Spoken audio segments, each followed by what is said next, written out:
Sa isang maliit na baryo, kilala si Dominic bilang maaasahan at mabait na may-ari ng isang sari-sari store. Kahit abala sa kanyang negosyo, palaging may oras siya para makipagkwentuhan sa mga kapitbahay at tumulong sa nangangailangan. Si George naman, isang masiglang estudyante sa kolehiyo. Madalas dumadaan sa tindahan ni Dominic para bumili ng simpleng pang-araw-araw na gamit. Unti-unti napapansin ni Dominic ang kabaitan at natural na charm ni George. Habang si George naman ay humanga sa pagiging responsable at maaalalahanin ni Dominic. Sa bawat araw na nagkakasalubong sila, mas lumalalim ang kanilang pagkakaintindihan at pagkakaibigan. Hindi nila namamalayan, unti-unti na rin silang nahuhulog sa isa't isa, na puno ng tamis at pagnanasa.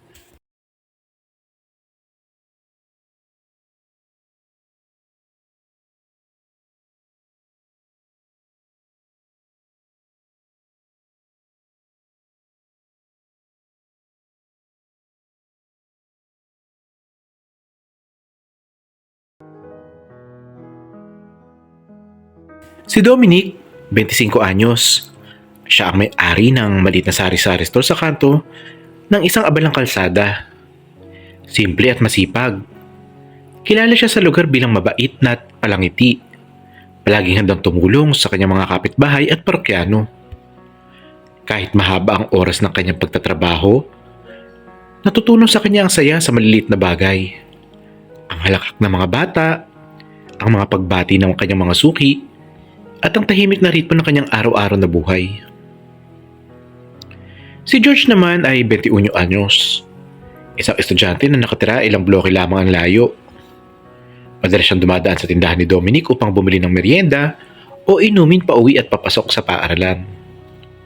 Tahimik ngunit mapanuri. Napapansin niya ang maliliit na detalye.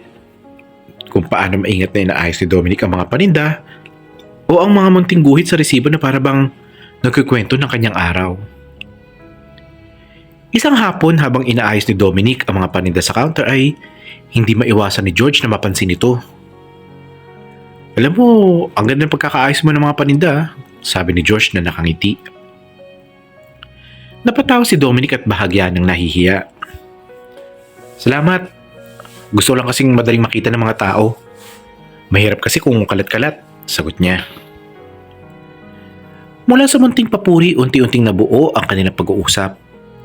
Tinanong ni George ang tungkol sa tindahan at ikinuwento naman ni Dominic ang mga karanasan niya sa pamamahala nito. At nagbiro sila tungkol sa mga kakaibang nangyayari sa kalsada, simple, payak, at puno ng init. Isang koneksyon na dahan-dahang nabubuo sa gitna ng pangkaraniwang araw. Mula sa una nilang munting palitan ng pag-uusap, hindi na maiwasan ni George na mas madalas dumaan sa sari-sari store ni Dominic. Kahit simpleng bumibili lang ng tubig o merienda, palaging may ngiti sa mukha ni Dominic na agad na nagdudulot ng kakaibang saya para kay George. "Kamusta ng araw mo?" tanong ni Dominic habang inaabot ang biniling juice kay George. "Ayos lang. Medyo pagod sa school, pero okay naman," sagot ni George sabay ngiti. Nagtatawanan sila tuwing may naiibang nangyayari sa paligid. Mula sa mga pusa na umiiwas sa harap ng tindahan hanggang sa mga masisiglang bata na naglalaro sa kalsada. Unti-unting nararamdaman ni George na ang mga simpleng sandali sa tindahan ay nagiging sandalan niya sa gitna ng stress sa pag-aaral sa kolehiyo. Samantala, si Dominic ay unti-unting natututo rin ng may kakaibang epekto si George sa kanya. Ang bawat tawa at maliit na biro ay tila nagbibigay ng liwanag sa mahabang oras niya sa tindahan. Minsan, naaalala niya ang mga araw na nakatuon lamang sa trabaho at responsibilidad. At ngayon, tila may panibagong kulay sa mga ordinaryong oras. Isang hapon habang inaabot ni Dominic ang bag ng merienda, bahagyang napahawak ang kamay nila ni George. Nagkatinginan sila at isang mahinang ngiti ang nagpalitan. Wala silang sinabi sa unang sandali, ngunit parehong nararamdaman ang kakaibang kilig. Mula sa munting tindahan, dahan-dahan silang nahuhulog sa mas malalim na pagkakaibigan na may halong kuryosidad at pagkabighani sa isa't isa. Nang sumapit ang gabi ay nagulat si George nang biglang bumuhos ang ulan habang naglalakad pa uwi mula sa tindahan. Basang-basa ang kanyang damit at halatang nahihirapan siya sa lakas ng ulan. "Halika na, dito ka muna sa loob," sabi ni Dominic habang nagbubukas ng malit na upuan sa tabi ng tindahan. "Mas mabuti kung manatili ka muna rito hanggang humupa ang ulan." Nagdalawang isip si George pero napangiti siya sa kabaitan ni Dominic. "Sige, salamat," sagot niya habang pinapasa ng bag niya at pumuesto sa loob ng tindahan. Habang nag-uusap sila ay tila humupa rin ang tensyon na nararamdaman ni George sa una nilang pagkikita. Napansin niya ang malumanay na tono ng boses ni Dominic at ang pagkaalala ng mga mata nito. Hindi naglaon ay napansin ni Dominic ang pagdikit ng kanilang mga kamay sa mesa at parehong napangiti silang dalawa sa simpleng sandaling iyon. "Alam mo, parang okay lang na bumuhos ang ulan ngayon," wika ni Dominic at bahagyang tumitig kay George. "Talaga ba?" sagot ni George. May halong kaba at kilig. "Oo, kasi nandito ka," sagot ni Dominic at unti-unting lumapit ang kanilang mga mukha. Sa susunod na saglit, nagtagpo ang kanilang mga labi sa isang mahinahong halik. Marahan pero damang-dama ang sabik na pagnanasa sa isa't isa. Pareho silang nagulat sa lakas ng damdamin na matagal na nilang pinigil. Ngunit ngayon ay malayang ipinapakita. Matapos ang sandaling iyon ay tumigil ang ulan. Ngunit nanatili sa paligid ang init at kilig na iniwan ng kanilang unang halik. Sa munting tindahan ni Dominic nagsimula ang isang bagong yugto. Isang relasyon na punong-puno ng pagkabighani, ng halakhakan, at dahan-dahang pag-usbong ng kanilang pagmamahal. Matapos humupa ang ulan ay napansin ni Dominic na medyo nanginginig si George sa lamig.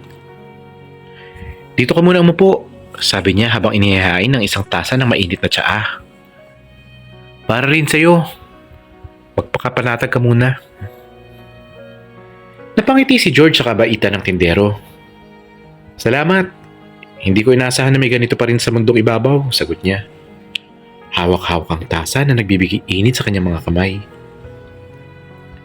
Habang magkasama sila sa malit na tindahan, hindi maikakaila ang tensyon na unti-unting nagiging kilig. Parang naging may halakhak sa mga biro ni Dominic at madalang nangiti ni George na nagbibigay ng kakaibang saya sa paligid. "Alam mo ba, tuwing nandito ka parang mas magaan ang lahat," wika ni Dominic. Tumitig kay George habang may ngiting malambing. Napangiti si George sa bahagyang yumuko. "Ganon din ang nararamdaman kapag nandyan ka. Parang safe ako at hindi ako nag-iisa," sagot niya. Sa isang sandali, unti-unting lumapit ang kanilang mga mukha. Ang mga mata ni Dominic ay punong-puno ng pagmamalasakit at damdamin. Habang si George naman ay handang tanggapin ang init ng damdamin na matagal na niyang pinipigil. At sa hindi inaasang pagkakataon ay nagtagpo ang kanilang mga labi sa isang mahinahong halik. Marahan ngunit damdama ang sabik na pagnanasa na pareho nilang inihintay. Para silang nagtagpo sa tamang oras at tamang lugar. Isang sandaling puno ng init, kilig, at pangako ng bagong simula. Habang humuhupa ang ulan ay nagpatuloy silang dalawa sa loob ng maliit na sari-sari store. Si Dominic, na sanay na tahimik sa paligid ang kanyang tindahan ay natuwa sa presensya ni George. Parang may kakaibang sigla sa lugar tuwing kasama siya. "Alam mo, hindi ko rin inaasahan na may makakausap ako ng ganito ng tapat," sambit ni Dominic habang inaayos ang ilang lata ng soft drinks sa estante. Ngumiti si George at tumingin sa kanya. Kasi naman, kahit ang simpleng sari-sari store, parang May sariling kwento rin kapag kasama ka, sagot niya. Medyo nahihiya pero ramdam ang sinseridad sa kanyang tinig. Nagtawanan sila ng hindi sinasadya. Sabay kahagik-gik habang sinusubukang linisin ang sahig na basa pa dahil sa ulan. Sa bawat tawa, bawat pagbiro, ay mas lalo silang nagiging komportable na sa isa't isa. Alam mo, may hilig ka rin pala sa musika, bonga ni George. Tinuturo ang gitara na nakasabit sa isang sulok ng tindahan. Oo, malit pa lang ako. Lagi na akong kumakanta sa isip ko. Kung gusto mo, pwede rin kitang turuan, wika ni Dominic. Sabay abot sa gitara at hinawakan ng mga kwerdas. Pinapakita kay George ang simpleng melodiya. Hindi nagtagal si George ay nakinig. Sabay himig sa kanya. At sa gitna ng kanilang pagtugtog, naramdaman nilang mas lumalalim ang koneksyon nila. Hindi lang dahil sa physical na presensya, kundi dahil sa pag-unawa at pagbahagi ng mga simpleng hilig at kwento ng buhay. Masarap din pala yung ganitong mga moments. Mga simpleng bonding lang, wika ni George habang nakangiti siya kay Dominic. Oo nga, parang kahit umuulan at kahit pagod, bigla mo nalang makakalimutan. Sagot naman ni Dominic. Tumitig sa kanya na may halong saya at kilig. Sa loob ng maliit na tindahan, habang bumubuhos pa rin ang ulan sa labas, ay dahan-dahang lumalalim ang ugnayan nila. Puno ng tawanan, musika, at munting lambing.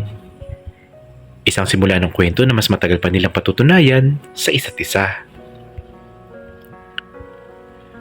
Habang unti-unti nang humuhupa ang ulan sa labas ay naupo sila sa gilid ng tindahan.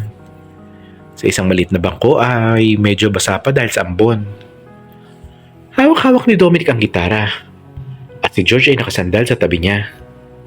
Parehong tahimik ngunit ramdam ang init ng presensya ng isa't isa. Alam mo, hindi ko akalain na makakausap kita ng ganito tapat, bulong ni George. Medyo nahihiya pero ramdam ang sinseridad sa kanyang tinig. Ngumiti si Dominic at hinawakan ang balikat ni George. Kasi kapag kasama ka, parang simple lang ng mundo, pero masaya. Sagot niya. Hello guys! Welcome back sa channel! Kung gusto niyong ma-shoutout sa next video, mag-comment lang kayo dito sa baba. Kahit simpleng hi lang or kung taga saan kayo. Binabasa ko lahat ng comments nyo. At baka kayo na ang susunod kong mabanggit. Kaya comment na para lagi kayong kasama sa kwentuhan natin dito. Bago tayo magpatuloy sa ating kwento, shoutout muna tayo kina Ponciano Yakat 3771 at ganoon din sa'yo Ellie De Los Santos 5998. Salamat naman at nagustuhan mo ang ating mga kwento. Para sa iba nating tagapakinig, maaari lang na mag-message kasama ang inyong lugar para naman malaman natin kung hanggang saan nakakarating ang ating mga kwento.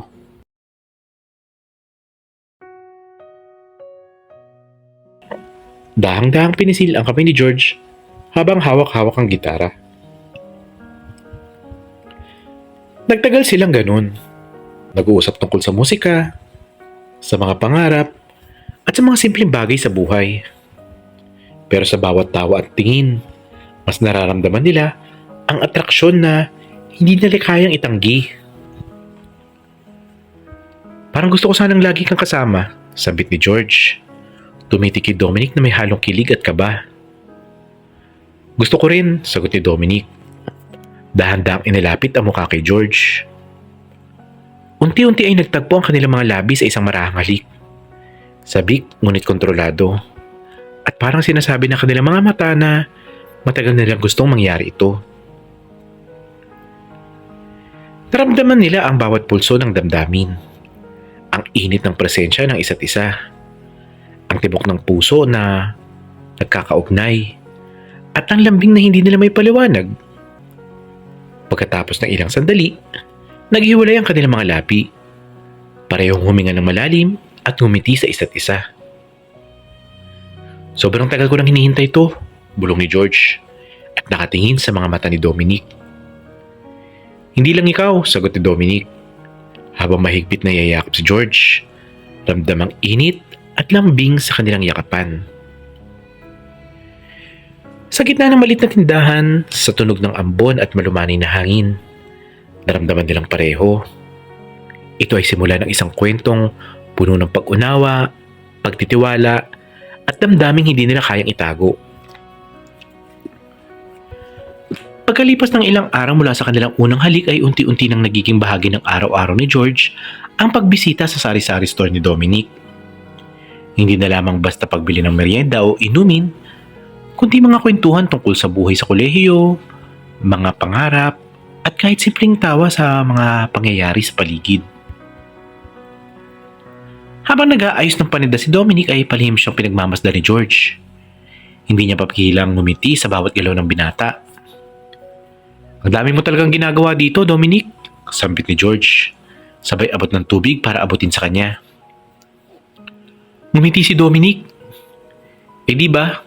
Masaya naman kapag may kasamang kausap habang nag-aayos," tugon niya. Halatang may halong kilig. Dumating ang hapon, at habang nag-uusap may malakas na hangin na nagpagalaw sa mga tambak ng plastic bag sa labas. Pareho silang nagtawanan habang inaayos ang mga natangay na paninda. Sa sandaling yun, ramdam nila ang init ng presensya ng isa't isa. At muling humarap si George. Hindi mapigilan ng sarili. Mahinang hinahawakan ng kamay ni Dominic at dahan-dahang hinahatid sa kanyang labi. Ito ang unang halik na sabik pero mainak. Puno ng damdamin na parehong ginusto nila. Na maghiwalay ay tumitig silang dalawa sa isa't isa. Alam na mas may malalim pang ugnayan na unti-unti nilang nadarama. Pagkalipas ng ilang linggo, ay naging mas regular na ang pagbisita ni George sa sari-sari store. Hindi na lamang para bumili kundi para makasama si Dominic. Sa bawat pagtambay ay nagiging mas natural ang kanilang kwentuhan. Mga simpleng biruan, mga pangarap sa hinaharap, at mga hinanakit sa nakaraan. Isang hapon matapos magsara ang tindahan ay nag-usap silang dalawa sa labas ng tindahan.